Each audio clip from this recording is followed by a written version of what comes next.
నమస్తే బ్రదర్, ఎలా ఉన్నారు? గాడ్ ఆఫ్ మాసెస్ నటసింహం నందమూరి బాలకృష్ణ నటించిన అఖండ 2 ట్రైలర్ అయితే వచ్చేసింది. 2025 the biggest most craziest pan Indian film ఏదంటే అఖండ 2 అని ఎవరైనా టక్కున చెప్పేస్తారు. ఎందుకంటే ఆ సినిమా పైన ఉన్న హైప్ అండ్ క్రేజ్ అలాంటిది కాబట్టి. Already sensational block buster hit అయిన అఖండకి ఇది సీక్వెల్గా వస్తుండడంతో ఈ సినిమా పైన క్రేజ్ అనేది నెక్స్ట్ లెవెల్లో ఉంది. అంటే ఈ ట్రైలర్ చూసిన తర్వాత ఇక నాకేమనిపించిందంటే ట్రైలర్ మాత్రం అదిరిపోయిందని చెప్పాలి. బాలకృష్ణ లుక్ అండ్ గెటప్, ఆయన స్క్రీన్ ప్రజెన్స్, ఆయన బాడీ లాంగ్వేజ్, ఆయన పలికిన పవర్ఫుల్ డైలాగ్స్, ఆ గంభీరమైన వాయిస్ బేస్ ఇవన్నీ కూడా నెక్స్ట్ లెవెల్ అని చెప్పాలి. శివ తాండవమే రేపు థియేటర్స్లో. Balayya powerful acting, Boyapati mass taking, Thaman BGM, grand visuals ఈ ట్రైలర్ని నెక్స్ట్ లెవెల్లో నిలబెట్టాయి. చాలామంది ఈ సినిమాకి ప్రమోషన్లు సరిగ్గా చేయడం లేదు, ఈ సినిమా పైన బజ్ లేదు, హైప్ లేదని ఒక ట్రోల్స్ చేయడం ఇలాంటివి అయితే చేస్తున్నారు. బట్ సినిమా పైన క్రేజ్ అనేది, హైప్ అనేది అస్సలు తగ్గలేదు. చాలామంది ఏంటంటే సెప్టెంబర్ 25న రిలీజ్ అవ్వాల్సిన ఆ సినిమా డిసెంబర్కి పోస్ట్పోన్ చేశారు. సినిమాలో ఏదో కంటెంట్ ప్రాబ్లం ఉంది, అందుకని ఈ సినిమాని పోస్ట్పోన్ చేశారు. పైగా రిలీజ్ టైం దగ్గర పడుతున్నా కూడా ఎక్కడ సరైన ప్రమోషన్లు చేయడం లేదని వాళ్ళ వాదన. అండ్ వాళ్ళు కూడా దుష్ప్రచారం చేస్తున్నారనే చెప్పాలి. బట్ సినిమా ప్రమోషన్స్ అయితే స్పీడ్ పెంచారు. అంటే సినిమా పైన క్రేజ్ ఉందా లేదా అని తెలుసుకోవాలంటే మీకు ఈ ట్రైలర్ చూస్తే ఇట్టే అర్థమవుతుంది. ఈ trailer class, mass, family, action అన్ని జానర్స్ ఆడియన్స్ కూడా చూసే విధంగా, ఏ జానర్ ఆడియన్స్ అయినా సరే చూసే విధంగా ఉంది. కాబట్టి చాలా మందికి, ఈవెన్ ఫ్యామిలీ ఆడియన్స్కి కూడా ఈ అఖండ 2 సినిమా పైన ఫుల్ క్రేజ్ అయితే ఉంది. ఎప్పుడెప్పుడు ఈ సినిమా రిలీజ్ అవుతుందా, థియేటర్స్కి వెళ్దామనే ఆలోచనలో ఉన్నారు. But Akhanda part 1 family audience ఆదరించారు కాబట్టి అంత పెద్ద హిట్ అయింది ఆ సినిమా. అందుకని ఈ సినిమా పైన అన్ని జానర్స్ ఆడియన్స్కి చూపు ఉంది. అందుకనే ఇప్పుడు ఈ సినిమా ట్రైలర్ రిలీజ్ అయింది కదా, కేవలం 17 గంటలు ఇంకా పూర్తవ్వలేదు, అయినా సరే 15 మిలియన్కి పైగా వ్యూస్ వచ్చాయి. అంటే అదేం పెద్ద గొప్ప విషయం కాదు కదా. 15 మిలియన్ వ్యూస్ అంటే చాలా చిన్నది కదా అని మీరు అనుకోవచ్చు పాన్ ఇండియా ఫిలింకి. బట్ బాలకృష్ణ లాస్ట్ మూవీస్ అయినా అంటే ఆయన బౌన్స్ బ్యాక్ అయింది ఎప్పుడు? అఖండ సినిమాతో బౌన్స్ బ్యాక్ అయ్యాడు. అఖండ, వీరసింహారెడ్డి, భగవంత్ కేసరి, డాకు మహారాజ్ ఈ 4 సినిమాలతో, ఈ 4 సినిమాల టీజర్స్ కానీ ట్రైలర్స్కి కానీ ఏది కూడా 10 మిలియన్కి పైగా వ్యూస్ వచ్చిన ఒక్కటి కూడా లేదు. కావాలంటే మీరు చెక్ చేసుకోండి 24 అవర్స్లో. బట్ ఈ సినిమాకి మాత్రం, అఖండ సినిమాకి లాస్ట్ వచ్చిన టీజర్ అయితే 25 మిలియన్ వ్యూస్ వచ్చింది కేవలం తెలుగులోనే. ఇప్పుడు ఈ ట్రైలర్కి వచ్చేసి 17 గంటలు ఇంకా పూర్తవ్వలేదు, 15 మిలియన్కి పైగా వ్యూస్ వచ్చాయి. అంటే బాలకృష్ణకి బేసిక్గా ఆన్లైన్లో ఉండే ఫ్యాన్స్ తక్కువ, ఆన్లైన్లో ఆయనకి పిఆర్ టీంలు కానీ లేవు, అలాగే ఆన్లైన్లో ఆయనకు వచ్చే సపోర్ట్ కూడా చాలా తక్కువ. కానీ ఆయన సినిమాలకి ఆఫ్లైన్లో తిగే టికెట్స్ ఎక్కువ, మాస్లో ఆయన క్రేజ్ ఉంది కాబట్టి. అంటే లైక్ ఏంటంటే ఇప్పుడు ఏదైనా పైన మీద ఎవడో ఒకడు వెళ్ళింటాడు, ఈ సినిమాకి ప్రమోషన్లు చేయలేదు అనుకుందాం, సరిగ్గా చేయలేదు, ఈ సినిమాకి అఖండ సినిమాకి ప్రమోషన్లు చేయలేదు. బట్ బాలకృష్ణ ఫ్యాన్ అనేవాడు ఒక పల్లెటూరులో ఉంటాడు, వానికి సరిగ్గా తెలియదు, అంటే ప్రమోషన్లు సరిగ్గా చేయలేదు కాబట్టి ఇవేమీ తెలియదు, ఆన్లైన్ గురించి, రికార్డ్స్ గురించి, టీజర్ అండ్ ట్రైలర్ ఏమీ తెలియదు వాళ్ళకి. బట్ ఈ సినిమాకి ప్రమోషన్లు చేయకపోయినా, వాడికి తెలియకపోయినా, వాడు ఏదైనా పని మీద పోయినప్పుడు అక్కడ ఒక బాలకృష్ణ పోస్టర్ కనిపిస్తుంది, అఖండ సినిమాకి సంబంధించింది ఒక పోస్టర్ కనిపించింది. వాడు అడుగుతాడు ఏంటి ఈ సినిమా ట్రైలర్, ఇది ఏంటి ఈ సినిమా, దీని గురించి అని అడిగితే ఈ సినిమా రిలీజ్ అయిందని చెప్తే వాడు వచ్చిన పని పక్కన పెట్టేసి డైరెక్ట్ వెళ్ళి టికెట్ తీసుకొని థియేటర్లో చొరబడిపోతాడు. అంటే బాలకృష్ణకి ఆ ఫ్యాన్ బేస్ ఉంది కాబట్టి ఈ సినిమా పైన హైప్ అండ్ క్రేజ్ అనేది ఎప్పటికీ తగ్గదన్న మాట వాస్తవం. మీరు చూసుకుంటే నరసింహనాయుడు తర్వాత లక్ష్మీ నరసింహ, చెన్నకేశవరెడ్డి సినిమాలు ఓ మోస్తారుగా ఆడాయి. అంటే ఇండస్ట్రీ హిట్ అవ్వాల్సిన సినిమాలు కొన్ని అనుకోని కారణాల వల్ల అవి మినిమం బ్లాక్ బస్టర్గా మిగిలిపోయాయి. ఆ తర్వాత ఆయనకి అసలు సరైన హిట్ అనేది ఒక్కటి కూడా లేదు. కానీ సింహ సినిమాతో ఆయనకి జస్ట్ పాజిటివ్ టాక్ రావడంతో రికార్డులో మోత మోగింది. 40 కోట్ల షేర్ పెట్టిన ఏకైక సినిమా అదే. కావాలంటే మీరు చెక్ చేసుకోండి, సీనియర్ హీరోస్లో అదే లాస్ట్ మూవీ, అదే ఎక్కువ సెంటర్స్లో ఆడిన లాస్ట్ మూవీ కూడా అదే. కావాలంటే మీరు చెక్ చేసుకోండి. మళ్ళీ ఆ తర్వాత ఆయనకి సరైన హిట్ లేదు. మళ్ళీ లెజెండ్ సినిమాకి పాజిటివ్ టాక్ వచ్చింది, ఆ సినిమా ఎలా ఆడింది మీరు కూడా చూశారు. ఆ తర్వాత మళ్ళీ ఆయనకి సరైన హిట్స్ లేవు. Gautamiputra Satakarni historical block buster అయినా కూడా ఆయన రేంజ్ హిట్ కాదనే చెప్పాలి నాకు తెలిసినంత వరకు. అయితే అఖండ సినిమాకి పాజిటివ్ టాక్ వచ్చింది, మళ్ళీ మధ్యలో కొన్ని ఫ్లాప్స్ పడినా కూడా, గౌతమిపుత్ర శాతకర్ణి తర్వాత కూడా ఫ్లాప్స్ పడ్డాయి. అయినా సరే అఖండ సినిమాకి పాజిటివ్ టాక్ రావడంతో కరోనా టైంలో అతి తక్కువ టికెట్ ప్రైజెస్కి కూడా అసలు ఏ రేంజ్ కలెక్షన్స్ వచ్చాయి. 100 కోట్ల మార్కు చూస్తాడని ఎవరు కల్లో కూడా అనుకోలేదు. అలాంటి సినిమాకి 150 కోట్లకి పైగా కలెక్షన్స్ రాబట్టాడు. అంటే మాస్లో ఆయనకున్న క్రేజ్ ఏంటో మీరు అర్థం చేసుకోండి. ఇక అక్కడి నుంచి ఆయన వెన్ను తిరిగి చూసుకోకుండా బ్యాక్ టు బ్యాక్ హిట్స్ ఇస్తున్నాడు. అది కూడా ప్రతి ఒక్కటి 100 కోట్లకి పైగా కలెక్ట్ చేసిన సినిమానే. వీరసింహారెడ్డి సినిమాని కనుక మీరు చూసుకుంటే వేరే ఏ హీరో చేసినా కూడా అది అట్టర్ ఫ్లాప్ అవుతుంది. కానీ ఒక బాలకృష్ణకి మాస్లో ఉన్న క్రేజ్ వల్లనే వీరసింహారెడ్డి అంత పెద్ద బ్లాక్ బస్టర్ హిట్ అయింది. కాబట్టి ఈ అఖండ సినిమాకి క్రేజ్ లేదు అన్నది అవాస్తవం.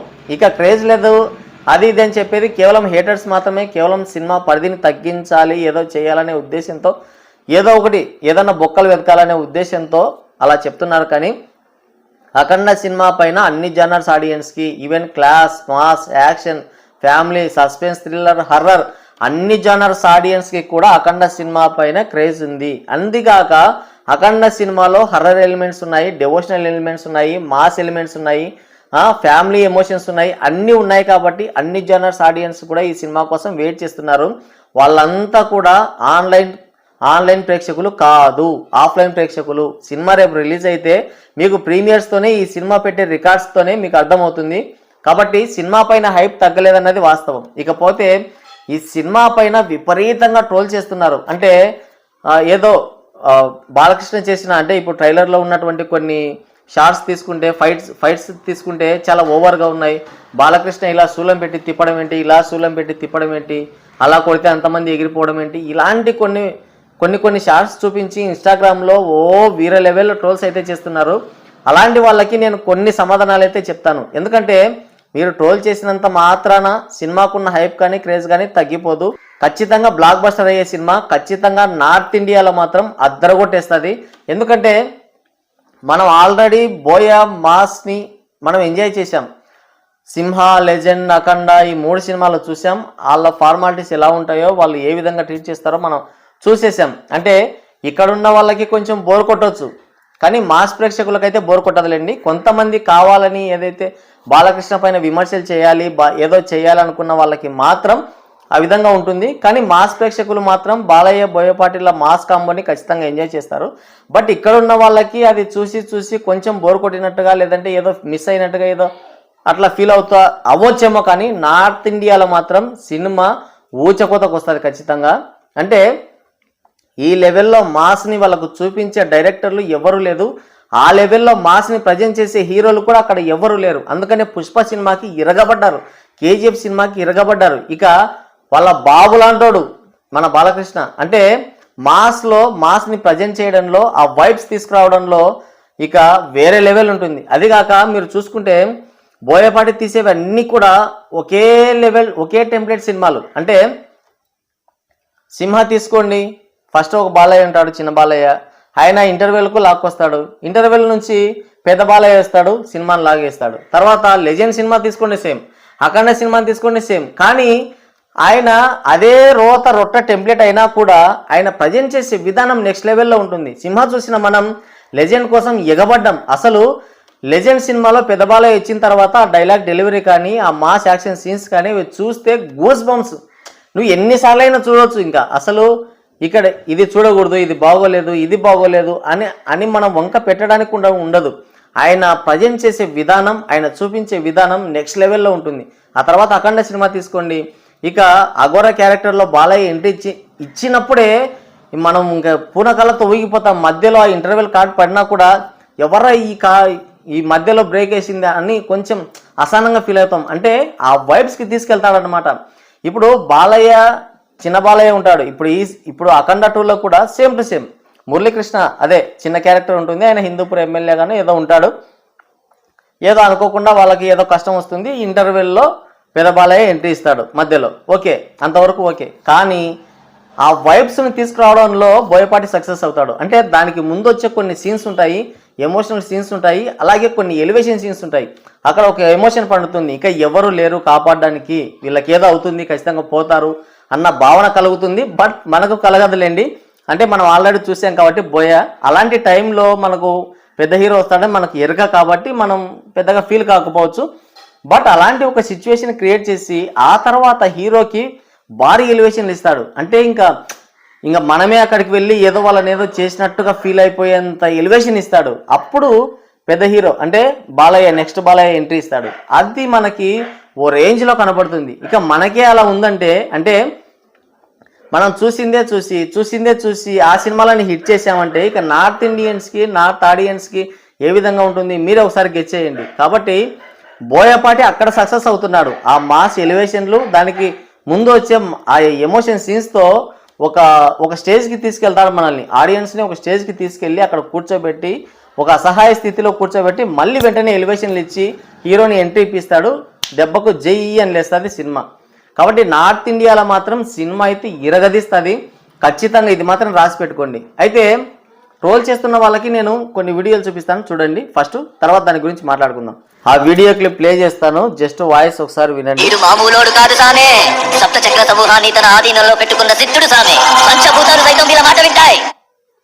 ఇక్కడ ఏమంటున్నాడు, అఖండ పార్ట్ 1లో ఆ విలన్ వచ్చేసి మన అఘోరా అంటే బాలకృష్ణకి ఎలివేషన్లు ఇస్తుంటాడు. అంటే తను ఎలాంటి వాడు, ఆయనకి ఎటువంటి శక్తులు ఉంటాయన్నది మొత్తం చెప్తుంటాడు. ఆయన ఇక్కడ ఒక సెంటెన్స్ చెప్పాడు. ఏం చెప్పాడు, ఆయన పంచభూతాలను సైతం తమ ఆధీనంలో ఉంటాయి, ఆపడానికి జంకుతాయి, తల వంచుతాయి అంటున్నాడు. పంచభూతాలు అంటే భూమి, నీరు, అగ్ని, గాలి, ఆకాశం. ఆకాశం అంటే లైక్ డార్క్ ఎనర్జీ. ఆకాశం అంటే ఆకాశంలో ఏముంటుంది, ఏముండదు, కానీ డార్క్ ఎనర్జీ అంటారు. ఈ మొత్తం కూడా వాళ్ళ ఆధీనంలో ఉంటుంది. కాబట్టి ఇవన్నీ తను చెప్పినట్టు వింటాయి, తను ఏదనుకుంటే అది చేస్తాయి.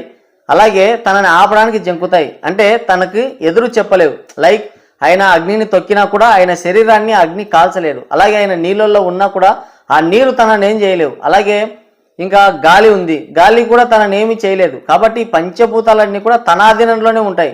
అంటే లైక్ ఆయన కావాల్సిన పవర్స్ అన్నీ ఉంటాయి. ఇక పంచభూతాలన్నీ మన ఆధీనంలో ఉంటే ఇంకా పవర్స్, మీరు ఆల్రెడీ లాస్ట్ వచ్చిన తమన్నా సినిమా ఏదో ఒకటి ఉంది, అందులో మీరు చూసింటారు. అంటే పంచభూతాలను తమ ఆధీనంలో పెట్టుకుంటే వాళ్ళకి ఎలాంటి పవర్స్ వస్తాయని ఆ లాస్ట్లో బాగా చూపించారు వాళ్ళు. కాకపోతే దాన్ని సరిగ్గా కన్వే చేయలేకపోయారు. అంటే ప్రేక్షకులకి, సాధారణ ప్రేక్షకులకి అర్థమయ్యే రీతిలో దాన్ని కన్వే చేయలేకపోయారు. లైక్ ఏం సినిమా అది నాకు గుర్తు రావట్లేదు, మీకు ఏమన్నా గుర్తొస్తే కింద కామెంట్ చేయండి.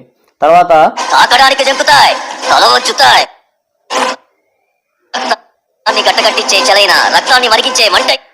అది రక్తాన్ని గడ్డకట్టించే చలైన ఏదైనా సరే వాళ్ళని ఏమి చేయలేవు. కాబట్టి వాళ్ళకి కావాల్సిన పవర్స్ అన్నీ ఉంటాయి. ఇప్పుడు మీరు ఒకటి ఆలోచించండి, బేసిక్గా బాలకృష్ణ సినిమాలు అంటే ఎలా ఉంటాయి? బాలకృష్ణ ఒక మాస్ హీరో. అలాగే బోయపాటి సినిమాలు ఎలా ఉంటాయి మీకు తెలుసు. ఆయన సినిమాలు ఏ సినిమా తీసుకున్నా కూడా, జయజానకి నాయక తీసుకుంటే అందులో ఫైట్స్ ఎలా ఉంటాయి ఒకసారి జస్ట్ ఇమాజిన్ చేసుకోండి. మన బెల్లంకొండ సాయి శ్రీనివాస్ వచ్చేసి పెద్ద స్టార్ హీరో ఏమీ కాదు, కానీ అందులో ఉన్న ఫైట్స్ ఎలా ఉంటాయి మీరు చూసుకుంటే. తర్వాత వినయ్ విజయరామ సినిమాలో చూసుకుంటే రామ్ చరణ్కి పెట్టిన ఫైట్స్ ఎలా ఉన్నాయి, కామెడీ అయిపోయాడు ఆయన. అంటే ఆ ఓవర్ ఫైట్స్కి ఆయన స్టార్డమ్ సరిపోలేదన్నమాట. రామ్ చరణ్ స్టార్డమ్ ఆ ఓవర్ ఫైట్స్కి సరిపోలేదు. అలాగే మీరు రామ్ పోతినేని నటించిన స్కంద సినిమానే కనుక తీసుకుంటే అందులో కూడా ఫైట్స్ ఉంటాయి, చుట్టూ AK-47 గన్స్ ఉంటాయి. ఆయన మాత్రం ఏదో అది నాగలు ఎత్తి పట్టుకొని ఇలా విలన్స్ అందరినీ వేసేస్తుంటాడు. అందుకు కాబట్టి ఆ సినిమాలన్నీ కూడా బెల్లంకొండ శ్రీనివాస్ నటించిన జయజానకి నాయక, అలాగే స్కంద, ఇది వచ్చేసి వినయ్ విజయరామ, 3 సినిమాలు కూడా అట్టర్ ఫ్లాప్ అయ్యాయి. కానీ బోయపాటి మాస్ టేకింగ్ ఒక్కరికే సరిపోయింది, అది బాలయ్యకి మాత్రమే. బాలయ్య మాత్రమే తన మాస్ టేకింగ్ని, మాస్ ఇమేజ్ని క్యారీ చేయగలిగిన ఏకైక యాక్టర్ అని చెప్పొచ్చు నాకు తెలిసి. ఎందుకంటే మీరు సింహ సినిమా తీసుకున్నా, లెజెండ్ తీసుకున్నా, అఖండ తీసుకున్నా, ఈ 3 సినిమాలు తీసుకున్నా కూడా ఇంకా ఫైట్స్ అనేవి వేరే లెవెల్లో ఉంటాయి. ఇంకా వేరే వాళ్ళు ఎవరైనా చేస్తే కామెడీ ట్రోల్ అయిపోతారు. కానీ బాలకృష్ణ మాస్ ఇమేజ్కి, బోయపాటి మాస్ టేకింగ్కి సరిగ్గా కుదిరిందన్నమాట. అలాగే ఈ బోయపాటి సినిమాలు ఎలా ఉంటాయో మనకు ఒక ఐడియా ఉంది, అలాంటిది వారిద్దరు కలిస్తే ఎలా ఉంటాయో కూడా మనకు ఐడియా ఉంది. కానీ ఈ అఖండ సినిమాలో ఏంటంటే బాలకృష్ణకి సూపర్ పవర్స్ ఉన్నాయి, పంచభూతాలని సైతం తన ఆధీనంలో పెట్టుకోగలిగినటువంటి శక్తి ఉంది ఆయనకి.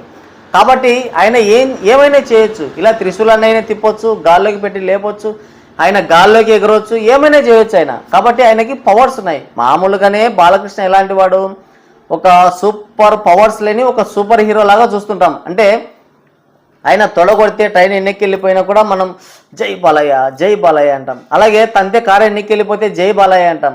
ఒక విలన్ని కొడితే 10 మంది ఎగిరిపడినా కూడా జై బాలయ్య అంటాం. అంటే ఆయన్ని ఓ రేంజ్లో చూసుకుంటున్నారనమాట ఆడియన్స్. కాబట్టి అంటే ఆయనకి ఆ మాస్ క్రేజ్ ఉంది కాబట్టి మనం అన్వయించుకోగలుగుతున్నాం, ఆడియన్స్ కూడా దాన్ని ఓన్ చేసుకుంటున్నారు. కాబట్టి బాలకృష్ణ సినిమాలు అన్నీ కూడా హిట్ అవుతున్నాయి ఈ మధ్య కాలంలో. దేంట్లో చూసుకున్నా కూడా మీరు వీరసింహారెడ్డిలో చూసుకుంటే ఆ ఫైట్లు భయంకరంగా ఉంటాయి. అసలు ఇట్లా పాసిబుల్ అవుతుంది అని మనం లాజిక్స్, మ్యాజిక్స్, ఫిజిక్స్ అన్నీ వెతుకుతూ ఉంటాం. కానీ అక్కడ ఉన్నది అక్కడ ఉన్నది బాలయ్య కాబట్టి ఆ మ్యాజిక్స్, ఆ లాజిక్స్ అన్నీ ఎక్కడ మనం అనుకున్నవి క్రియేట్ కావు, ఆయన మ్యాజిక్ మాత్రమే క్రియేట్ అవుతుంది కాబట్టి ఆ సినిమాలు హిట్ అయ్యాయి. అలాంటిది అఖండ సినిమాలో పంచభూతాలని సైతం ఆయన తన ఆధీనంలో ఉంచుకునే శక్తి వచ్చింది కాబట్టి ఆయన ఏమైనా చేయగలడు. ఒక త్రిశూలంతోనే అందరినీ సమూలంగా నాశనం చేయగలడు. ఆ త్రిశూలంతోనే గాల్లో తిప్పగలడు, గాల్లోకి ఎగరగలడు, విలన్స్ని ఎలాగైనా కొట్టగలడు. అంటే ఆయనకు ఆ శక్తులు ఉన్నాయి కాబట్టి పాసిబుల్ అవుతుంది. మీరు తలకాయ లేకుండా ఊరికే జస్ట్ ఏదో ట్రోల్ చేయాలి, ఇది ఓవర్గా ఉంది, ఇది ఓవర్గా ఉంది, అది ఏది ఓవర్గా లేదు, అన్నీ కూడా లాజిక్ ప్రకారమే ఉన్నాయి. ఆయనకి భయంకరమైన శక్తులు ఉన్నాయి. అఖండ పార్ట్ 1లోనే ఆయనకి భయంకరమైన శక్తులు ఉన్నాయి. ఇక ఇందులో అది నెక్స్ట్ లెవెల్కి వెళ్ళింది. మనం ఇందులో ఆది పినిశెట్టి యొక్క క్యారెక్టర్ని చూసుకుంటేనే మనకు అర్థమవుతుంది. దాన్ని నెక్స్ట్ లెవెల్కి తీసుకెళ్ళాడు బోయపాటిని. అంటే విలనే ఆ రేంజ్లో ఉన్నాడంటే ఇక హీరో ఏ రేంజ్లో ఉంటాడు మీరు అర్థం చేసుకోండి. లాస్ట్లో మీకు అఖండ పార్ట్ 1లోనే చెప్తాడు. అఖండ పార్ట్ 1లో ఏం చెప్తాడంటే, నేను పిలిస్తే పంచభూతాలే వస్తాయి, వాడు పిలిస్తే భూతనాథుడే కదులుతాడని. నేను పిలిస్తే భూతాలే వస్తాయి, వాడు పిలిస్తే భూతనాథుడే కదిలొస్తాడు. భూతనాథుడు అంటే ఎవరు? బాస్, అందరికీ బాస్, శివుడు వస్తాడని. అంటే దైవాన్నే పిలవగలిగినటువంటి శక్తి అఘోరకి ఉంది. ఇంకేముంది, ఇంకా కావాల్సిన శక్తులు ఉన్నాయి, ఆయనకు ఆ పవర్స్ ఉన్నాయి కాబట్టి ఇవన్నీ కూడా పాసిబుల్ అవుతున్నాయి. అసలు ఇంపాసిబుల్ అన్న పదానికి అక్కడ చోటు లేదు. అసలు ఆయన పిలిస్తే భూతనాథుడే, శివుడే, ఆ సాక్షాత్ పరమేశ్వరుడే వస్తాడు, ఆయన పంచభూతాలని సైతం ఆయన ఆధీనంలో ఉంచుకున్నాడంటే ఇవన్నింటిని మీరు లాజిక్స్ ఎలా వెతుకుతున్నారు? ఆయన సూపర్ హీరో. ఇప్పుడు అవెంజర్స్ సినిమాలో వాళ్ళు ఏమైనా చేయగలరు అంటే, లైక్ ట్రైన్స్ ఆపగలరు, పెద్ద పెద్ద బిల్డింగ్స్ని ఇలా ఎత్తగలరు, లేదంటే భూమండలాన్ని మొత్తాన్ని తిప్పగలరు. అంటే ఎలా తిప్పుతున్నారు వాళ్ళకి సూపర్ పవర్స్ ఉన్నాయి కాబట్టి. ఇక్కడ కూడా మీరు చిన్న లాజిక్ మిస్ అవుతున్నారు. బాలకృష్ణకి సూపర్ పవర్స్ ఉన్నాయి, ఇది మాత్రం బాగా గుర్తుపెట్టుకోండి. ఆయన ఇదంతా వదిలేసి అంటే ఆయనకి సూపర్ పవర్స్ ఉన్నాయన్న ఒక చిన్న ఆ పదాన్ని వదిలేసుకొని ఏదో లాజిక్స్ వెతుకుతున్నారు మీరు. ఇలా ఉంది ఫైట్, అలా ఉంది, ఇలా ఉంది, ఏదో త్రిశూలం తిప్పుతాడు, త్రిశూలంతో పైకి లేపుతాడు. అంటే ఇదే ఆయనకు పవర్స్ ఉన్నాయి కాబట్టి అవన్నీ చేస్తున్నాడు. సినిమాలో ప్రతి ఒక్కటి కూడా లాజిక్ ప్రకారమే జరుగుతుంది. మీరు ఇవంతా ఆలోచించకుండా చక్కగా థియేటర్కి వెళ్ళి బాలకృష్ణ మాస్ వైబ్స్ని, అలాగే బోయపాటి మాస్ టేకింగ్ని, తమన్ బీజిఎంని, ఆ గ్రాండ్ విజువల్స్ని 3Dలో ఎంజాయ్ చేయాలి, ఖచ్చితంగా థియేటర్లోనే ఎక్స్పీరియన్స్ చేయాలి అని అనుకుని సినిమాకి వెళ్ళండి. అంతే తప్ప ఈ లాజిక్స్, మ్యాజిక్స్ ఇవన్నీ కూడా వెతకాల్సిన అవసరం లేదు. మీరు జస్ట్ టికెట్ పెట్టి సినిమాకి వెళ్తున్నారు. సినిమాకి వెళ్ళినప్పుడు మీరు థియేటర్లోకి ఎంట్రీ అయినప్పటి నుంచి థియేటర్లో నుంచి ఎగ్జిట్ అయ్యే వరకు కూడా మిమ్మల్ని సీట్ ఎడ్జ్లో కూర్చోబెట్టాలి. మీరు థియేటర్లో నుంచి బయటకు వచ్చినా కూడా ఆ వైబ్స్ అనేవి మిమ్మల్ని వెంటాడాలి. సినిమాలో ఉన్న కొన్ని సీన్స్ మళ్ళీ సినిమా చూడాలి అన్న ఆలోచన మీకు కలగాలి. అలాగే అందులో ఉన్న కొన్ని సీన్స్ మిమ్మల్ని వెంటాడాలి. అంతేకాని సేమ్ ఓల్డ్ టెంప్లెట్ ఉంది, లేదంటే ఓవర్ యాక్షన్ ఉంది, ఇలాంటివన్నీ అనవసరం. సినిమా పైన కావాల్సినంత బజ్ ఉంది. మీరు కూడా లక్షణంగా థియేటర్కి వెళ్ళండి. ఈ ట్రోల్స్ని, ఈ నెగిటివిటీని ఇదంతా కూడా పట్టించుకోకుండా ఆ వైబ్స్ని, ఆ మాస్ వైబ్స్ని ఎంజాయ్ చేయండి. అలాగే దేశభక్తి గురించి, అలాగే దైవభక్తి గురించి చాలా గొప్పగా ప్రజెంట్ చేశారు. అదంతా కూడా మనం చూడాలి. మన సినిమాలని మనమే ఆదరించాలి. మనమే ఈ సినిమాలపైన ఈ విధంగా ట్రోల్స్, నెగిటివిటీ చేసుకుంటే ఇక మిగతా వాళ్ళు వదిలేస్తారా మనల్ని? చెడు కూడా ఆడుకుంటారు. కాబట్టి ఇవేమి పట్టించుకోకుండా మీరు సినిమాకి వెళ్ళి ఎంజాయ్ చేయండి. ఈ ట్రోల్స్ చేసే వాళ్ళంతా కూడా పని పాట లేని సోంబేరులు అని అనుకుంటున్నారు జనాలు. నాకైతే తెలీదు, మరి మీరేమనుకుంటున్నారో కింద కామెంట్ చేయండి. ఎన్ని ట్రోల్స్ చేసినా, ఎన్ని విమర్శలు చేసినా కూడా అవన్నీ బాలయ్య ఎడమకాలి చెప్పు కింద దుమ్ముతో సమానం. అంతే, ఇంకంతకు మించి మాట్లాడడానికి లేవు, చెప్పుకోవడానికి కూడా లేదు. మీరు ఖచ్చితంగా సినిమాకి వెళ్ళి థియేటర్లో ఎంజాయ్ చేయండి. ఏమంటారు మరి? కింద కామెంట్ చేయండి.